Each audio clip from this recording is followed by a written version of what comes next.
Hi, this is Howie from Prime Your Pump, entertaining and actionable self-improvement.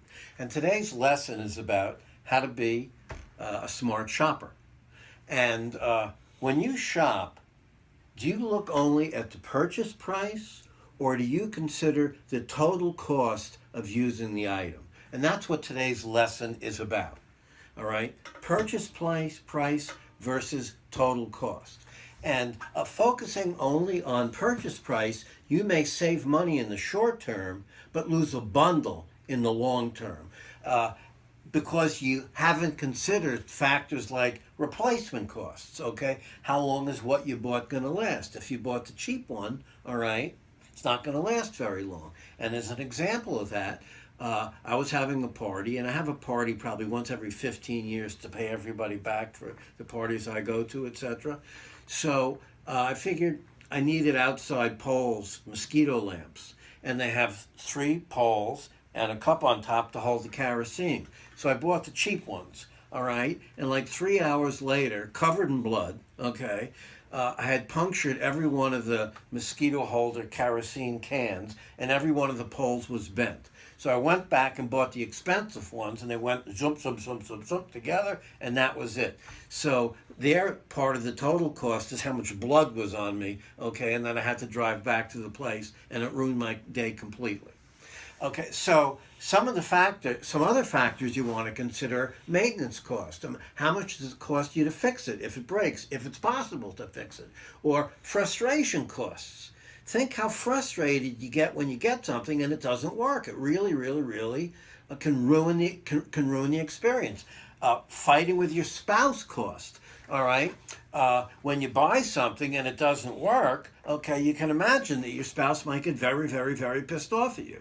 All right. Another thing are injury costs, like with me with the blood with the mosquito poles, inconvenience costs, time costs. All these things are things that you should consider in addition to the purchase price.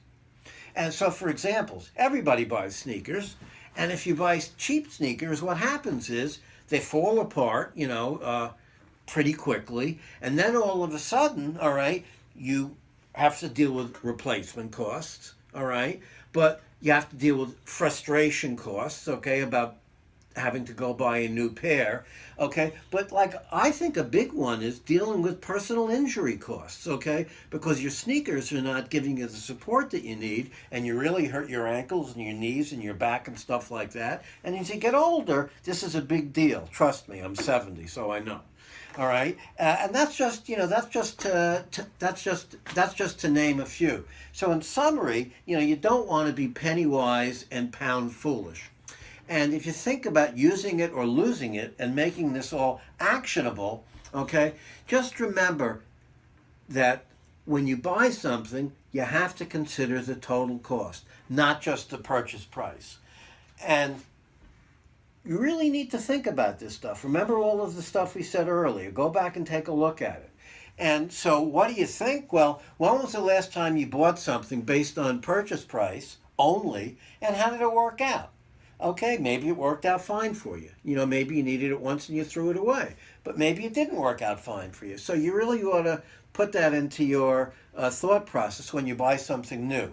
And can you think of any examples when you personally would have been better off buying, okay, something that was a bit more expensive, okay, but had a lower total cost, okay, than just looking at the purchase price? And before I go, remember, okay, look at our other blog posts, and if you like them, share it.